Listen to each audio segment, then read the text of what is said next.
To be a champion, it requires heart and a relentless desire to be great. Here at Jaguar Women's Basketball, we call that being Southern tough.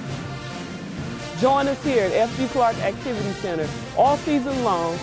Tickets are on sale now for 2017-18. Go Jaguars. This is Inside the Jaguar Nation, presented by Russell Law Firm. And welcome to Inside the Jaguar Nation. He, of course, Morgan Beard. I'm Brian Holland with you here every Sunday night. The Jaguar season may be over, but let's talk about a season. What a season it was, really, for the Jags. Brian, roller coaster ride, to say the least. But overall, you know, kind of like LSU's season, not where they wanted to be, but still a success in the end, and especially the effort they gave in last week's Bayou Classic, coming up oh so short over those Grambling Tigers. And like you said, you got to love the way they come onto the field this year. You got to start with number one, Danny Johnson. We know what he brought on basically all three phases of the game. You know what he brings to the table on defense. He has some special teams moments as well. And then on offense, a touchdown and some big plays as well. So Danny Johnson, but then there was Herb Edwards. Multiple 100-yard rushing games and was among one of the leaders in the SWAC, especially in that second half of the year. Yeah, I don't know how you get to talk about Danny Johnson because he's number one in my book. But Austin Howard, he will go down as the best Southern quarterback ever, and he was really the leader on and off the field. He had that Jackson State game, then the UAP game. He finds the freshman Jamar Washington. It's a coming out party for him, but who could forget the battle last week? They almost pulled it off. Let's take a look at some of Coach Odom's best sound bites of the season, if you will. I was really upset because I thought we had 9 penalties for 108 yards. But we drew that up in the dirt on the sideline. Ain't with no practice at all. Yeah, we practiced it. We're going to play. Well, whoever's out there, we're gonna play Jaguar football. Just a lot of penalties, really, that kept the flow of the game from being, you know, smooth. You got to survive, and you got to get to the end of the season, and we put all the chips on the table and see how they fall. I just think that we have some guys that are talented, and we're starting to get thin in certain areas. No replacement. There's no replacement to be able to have somebody that can do that for your team, and that's what she did for our team. How's everybody doing?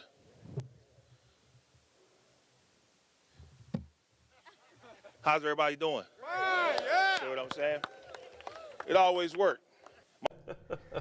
Coach Odom's always works. It almost is kind of a somber mood around the office. We don't get to hear from Coach Odom's on a weekly basis now. Montage of his best moments there all the season. You saw the good and the bad there, the funny. So he was all over the place. It was fun talking to him all year long. But technically, you know, there was a game that was played this weekend. It was a SWAC championship.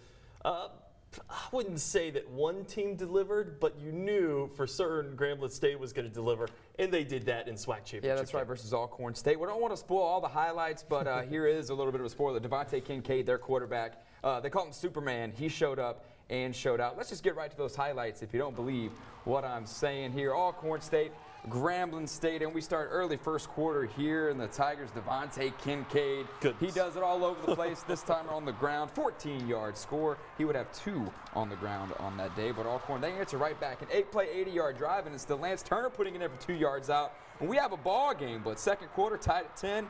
Martez Carter from 5 yards out to finish off a 14-play drive. Tigers go up 7. But they would get the ball back, and Kincaid with some more home cooking. He hits the shake and bake for the 27-yard TD. 31-10 Grambling. Tigers fans pumped up. Yeah, you can see right there, he wasn't finished. Looked like Alcorn fans, though, were. Alcorn not liking it. And they would make some magic of their own. Lenore's Footman, he's been a great player across his career there for the Braves. Coming right back, Lance Turner right there getting in the end zone, finding Norlando Veal, I should say. But the team with the trophy at the end, that's your Grambling State Tigers, a 40-32 final in that one. Let's take a look at some of the stats, by the way. Devontae Kincaid, 14 of 24, 223 passing yards and 2 touchdowns in the air. And then you've got Alcorn State running back DeLance Turner. You saw him in the highlights, 20 rushes, 134 yards and 2 touchdowns. He was the game's leading rusher, actually, in Alcorn. 307 passing yards, but just 4 of 13 there on third down. And I think that's probably the difference in the ball game. Yeah, they made a furious comeback. 22 points in the fourth quarter, only losing by 8. They needed a little bit more in that fourth, but still a furious, almost comeback there for Alcorn. Kept it respectable, but now let's kind of move on now to the Celebration Bowl. That matchup will be, of course, between North Carolina A&T and those Grambling State Tigers. Of course, and we know it's always a battle when the MEAC and the SWAC square off. So let's look at some logistics for this game. For those interested, it'll be December 16th of this year. Obviously, Mercedes-Benz Stadium over there in Atlanta. It'll be a noon start time on ABC. And as we said, it's the MEAC and the SWAC. You always know it's going to be a party when those two get together. And by the way, it kind of kicks off the bowls. It kicks off the bowls season. Yeah. And I think, they call it a celebration bowl for, obviously that reason. You're kicking things off, but you have a national spotlight. That's what Dewar Sharp, the soon-to-be former SWAC commissioner, he just turned in his papers to resign, by the way, this week. Wow. That was his whole focus. Leaving his mark. Was the SWAC and the MEAC get center stage, and they'll do that, of course, at the new Mercedes-Benz Stadium. All right, more coming right here on Inside the Jaguar Nation. First, a little Dancing Dolls action, and, of course, your human jukebox. Taking us to break, and hey, there I am. You're everywhere. Danny Johnson joined me here in the studio earlier this week. We'll talk about that and what they have to replace going into next year. Yeah, a little TV magic there, Brian. You're there, here, everywhere. Sure. Later in the show, we introduce a future Jaguar that has a heart of gold. You don't want to miss that here on Inside the Jaguar Nation. You're watching Inside the Jaguar Nation, presented by Russell Law Firm, with Brian Holland, Morgan Beard, Ashley Lyotis, and Aaron Lee. That's right. Welcome back to Inside the Jaguar Nation. Brian Holland alongside Morgan Beard. And I'm going to scoot on over to the green screen here in just a second and show you maybe one of those diaper dandies, as we like to call them, right? One of those young players who's going to have to step up for the Southern Jaguars to be back in that position to maybe get in that SWAC championship game next year. But first, we usually do a little Player of the Week action. We're going to mix it up. We're going to mix it up this week. Season's over, so instead of Performer of the Week, we're going to make it maybe a little Performer of the Year because you're sitting down. Maybe my Performer of the Year. I always talk about him. Yeah, you're sitting down with your BFF, Danny Johnson. He was nice enough to come in earlier this week in studio, give us a little one-on-one. You guys talked some memories and, of course, a little bit about the future. Ah, the memories. And, of course, here with number one. Literally, number one on the jersey. And, of course, first team all SWAC. You got Danny Johnson here, and what a great career there with the Southern Jaguars. Let's just kind of look back on it all. What are you going to kind of remember about this? Maybe a special moment that you had there on the bluff. I can remember all of it. I feel like, I had some good times there. I met some great guys that I can call brothers, off the field that I know that'll be there for me. And just the biggest thing was just remembering all the fans that came out to support us. So that's something I'm always remember, how the crowd, wherever we went to, they were there. Southern Jaguar fans love to travel, and they did too. In my memory of you is going to be Alcorn State. You know what play I'm talking about, right? Yeah. I mean, the one-handed Odell, whatever you want to call it.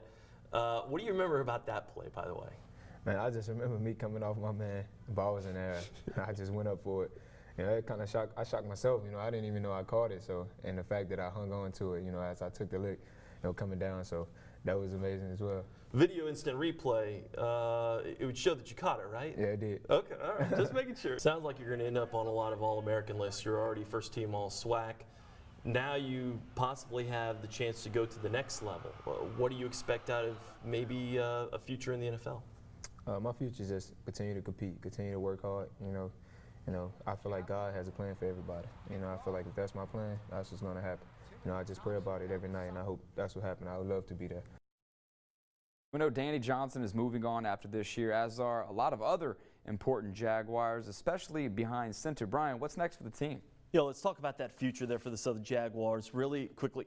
Freshman quarterback John Lampley from Georgia certainly seems to be the heir apparent. He really got the most time when Austin Howard would go down.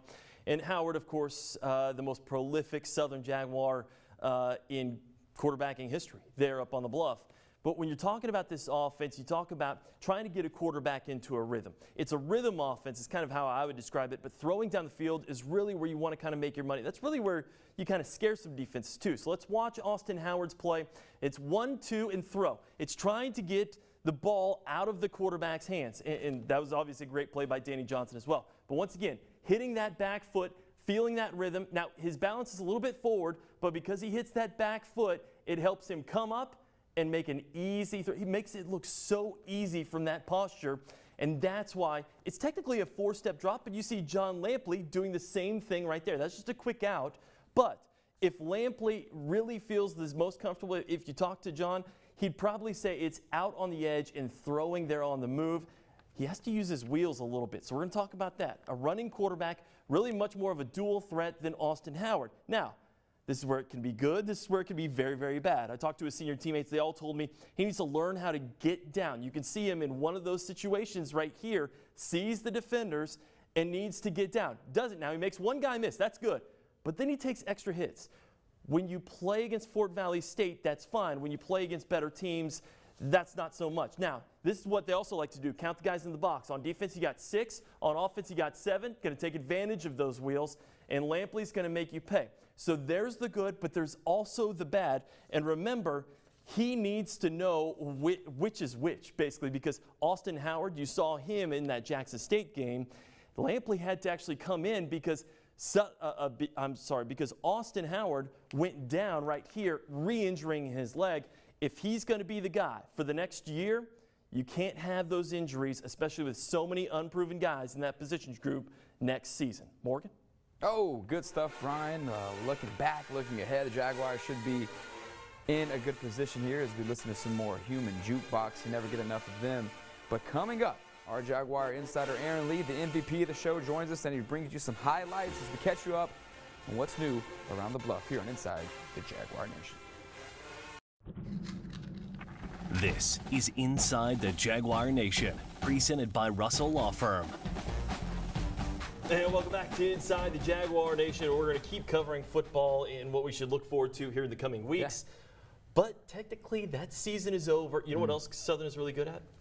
Basketball. And that you took the words out of my mouth. That means Jared Sam time. Oh, yeah. It doesn't really get much better than the hardwood. The Jaguars men's and women's teams are in action. And we're going to bring in Ashley Lyotis right now to give us an update of what's been going on.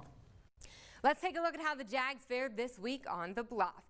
Men's basketball took on Wheelie College on Wednesday and won 92-69.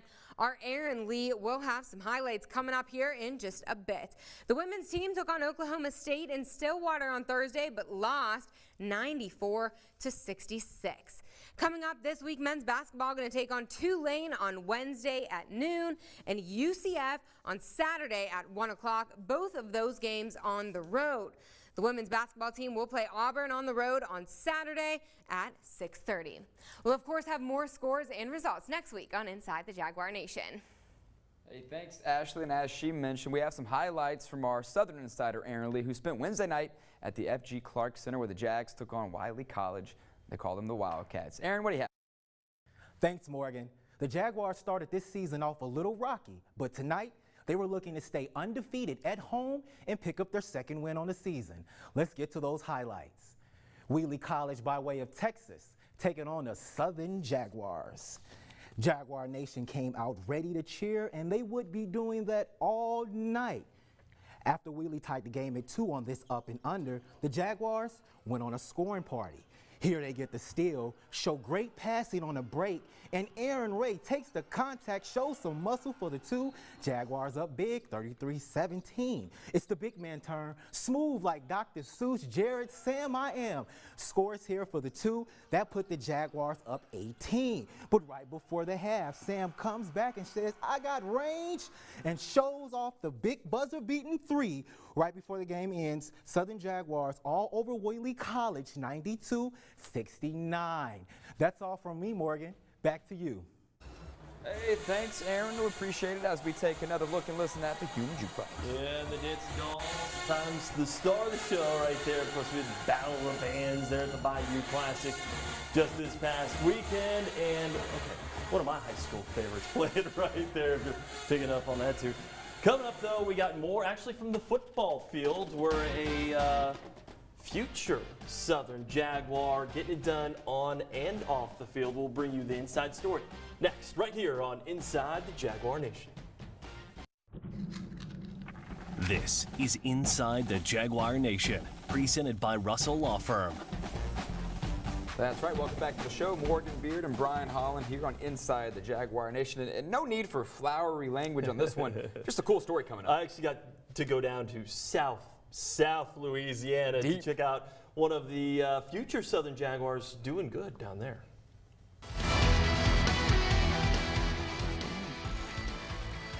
It feels good because you know everybody else around you supports you and it's your backbone. Yeah. So whenever you get voted king, it feels like an honor just to get that. And if that's the feeling of winning homecoming king as a senior football star at Ellender High School, imagine this rush of emotion. For Tate Billiot, a student with cerebral palsy, wearing the crown and receiving it from one of the Patriots stars he cheers along on Friday nights. We gave him a football jersey. He's always cheering at the pep rallies, hooting and hollering. So for him to do that, to get that crown and to help share being king, it was exciting. It brought chills to me. When you saw that smile, what did you feel then? I felt like I really did something special to him. I made something big in his life. It was meaningful to him. It's an unexplainable feeling. It was like I wanted to cry, gave me goosebumps. It was an amazing feeling. It was amazing.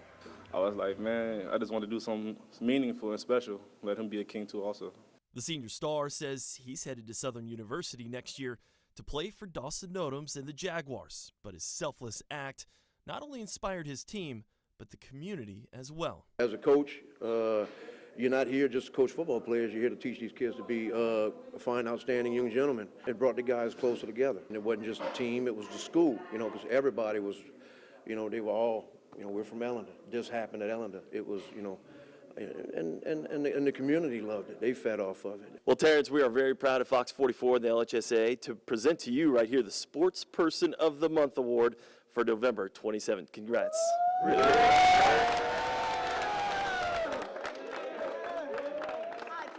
With your Play It Forward winner in Homa, I'm Brian Holland. Love that. All right, we got more coming up right after this, right here on Inside the Jaguar Nation. This is Inside the Jaguar Nation, presented by Russell Law Firm. Welcome back to the show. Brian, good football season, but still a lot to come for the Southern Jaguars. Tying a bow on it here. Yeah. And, of course, don't forget that Celebration Bowl here in a couple weeks. We'll have more on that. Till next time, Inside the Jaguar Nation.